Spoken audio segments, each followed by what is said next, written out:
Attention, chers amis, Karlsruhe défie Francfort. Les juges en rouge s'en prennent aux banquiers en gris. Et ce geste pourrait bien avoir la beauté du désespoir, comme la grossièreté de la bêtise crasse, en fait. Et sans doute a-t-il les deux, c'est ce que nous allons voir. De quoi est-ce que nous parlons? Nous parlons de la Haute Cour constitutionnelle allemande de Karlsruhe, qui donne 3 mois à la Banque centrale européenne de Francfort pour justifier légalement ou arrêter son programme de rachat des dettes publiques de la zone euro, entamé en 2015. Il aura fallu 5 ans quand même pour y arriver. Parce que pour mémoire, la BCE a racheté environ 20% des dettes publiques de la zone euro entre 2015 et jusqu'à fin 2018, puis de nouveau à partir du mois de novembre dernier, parce que nos problèmes n'étaient pas du tout réglés et ils étaient bien là, bien avant le virus.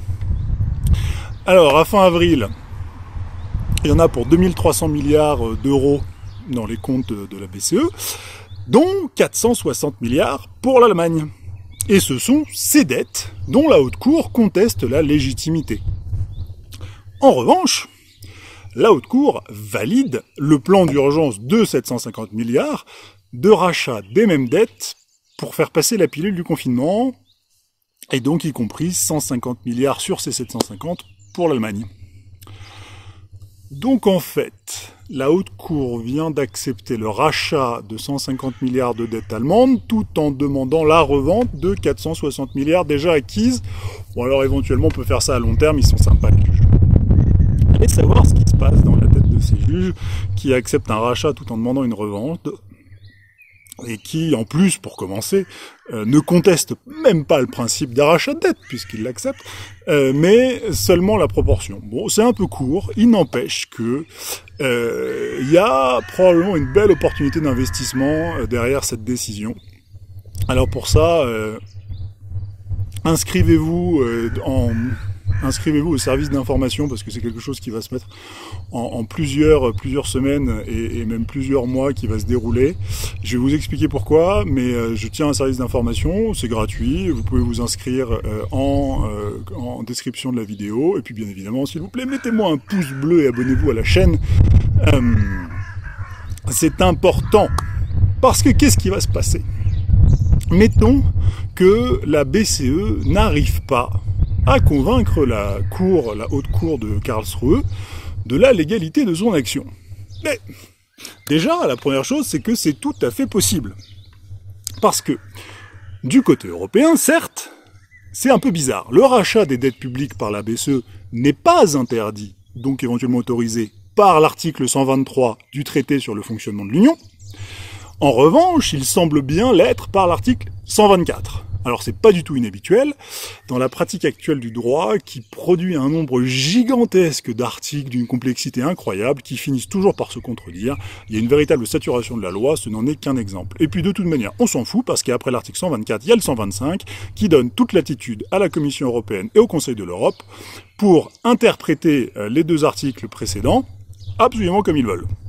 Donc du point de vue de l'Europe, il n'y a pas tellement de problème sur la légalité de l'action de la BCE, les textes sont mal foutus, c'est totalement léonin, mais ça c'est un autre problème. D'un point de vue purement juridique, les rachats de dettes par la BCE, selon l'Europe, c'est tout ce qui est de plus légal.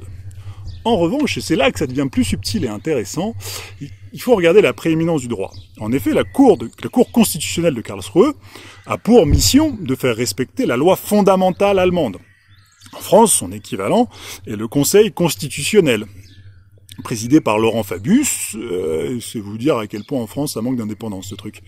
Et si en France les traités européens priment, mais sans aucune réserve sur le droit constitutionnel, et on se garde bien de vous le dire d'ailleurs, en Allemagne, en revanche, c'est beaucoup plus nuancé et c'est beaucoup plus démocratique, en fait.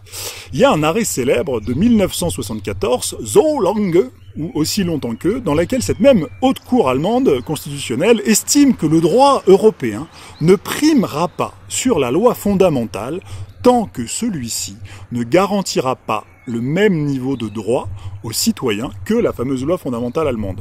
Donc il n'y a pas de prééminence du droit européen en Allemagne comme il y a en France.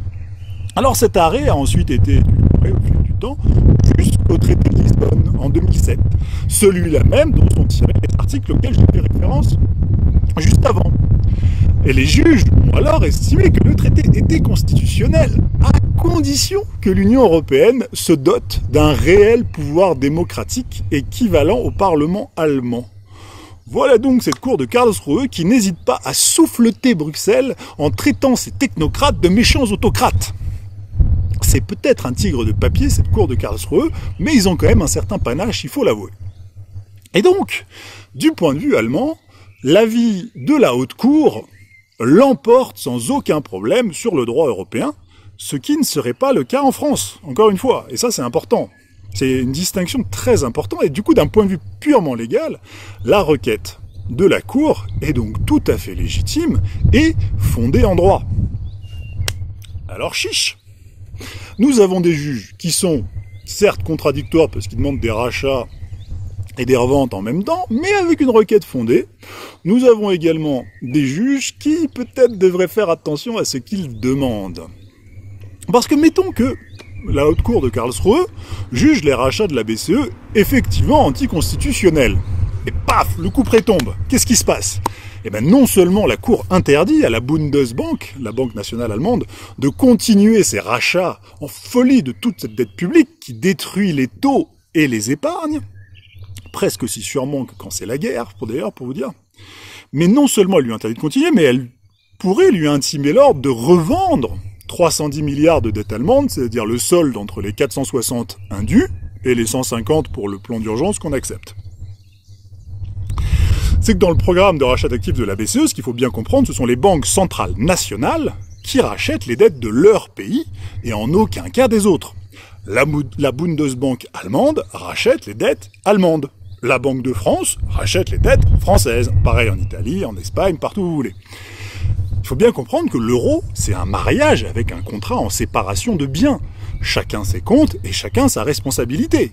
Juridiquement, la Bundesbank n'est pas responsable des risques que prend la Banque de France sur ses rachats et inversement. Chacun chez soi. Et ça, c'est un point très important. Parce que si l'euro devait éclater un jour, les dettes ne sont pas mutualisées et nous nous rendrions sans doute compte qu'il y a en fait plusieurs euros. Il y a un euro allemand, un euro italien, un euro français, en tout cas un euro du Nord et un euro du Sud. Au passage, il existe des moyens assez simples d'acheter des euros allemands ou hollandais, même maintenant, vous n'avez pas besoin d'attendre que ça éclate, et de vous assurer que votre épargne, même si elle est libellée en euros, est du bon côté de la barrière. Je vous en parlerai, là j'ai pas le temps de cette vidéo, mais inscrivez-vous au service. Ces juges, ce qu'il faut bien comprendre, c'est que, éventuellement, les juges de Karlsruhe sont en train de pointer le canon sur leur ligne. Parce que si l'Allemagne décide unilatéralement d'arrêter son programme anti-crise, de soutien à l'économie, c'est ce qu'ils disent, et pourquoi pas ? Ok, ça provoquerait un petit tremblement de terre. Mais avec quelques bonnes paroles, l'assurance que ce mouvement n'engage pas l'Allemagne vers la sortie de la zone, ça pourrait passer. Tout d'abord, les marchés savent très bien, au fond, que la pomme de discorde ne se situe pas là. La pomme de discorde ne se situe pas au niveau des rachats de dettes, c'est au niveau des targets 2, mais ça aussi c'est une prochaine lettre. Description, inscrivez-vous au service. Bien sûr, cela poserait des problèmes juridiques importants. Il faudrait refaire les traités, on n'a pas prévu qu'il y ait cette distinction. Mais on l'a fait pour la Grèce. Initialement, le soutien aux pays membres était interdit aux instances européennes. On a changé les traités pour la Grèce, on changera les traités pour l'Allemagne.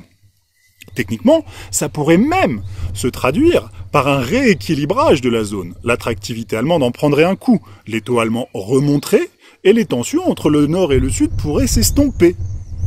Alors d'un point de vue purement cynique, ça pourrait mener à un nivellement par le bas qui ferait le jeu de Bruxelles et de Francfort, mais également des épargnants qui retrouveraient en Allemagne des placements avec un bon rendement et assez peu de risques.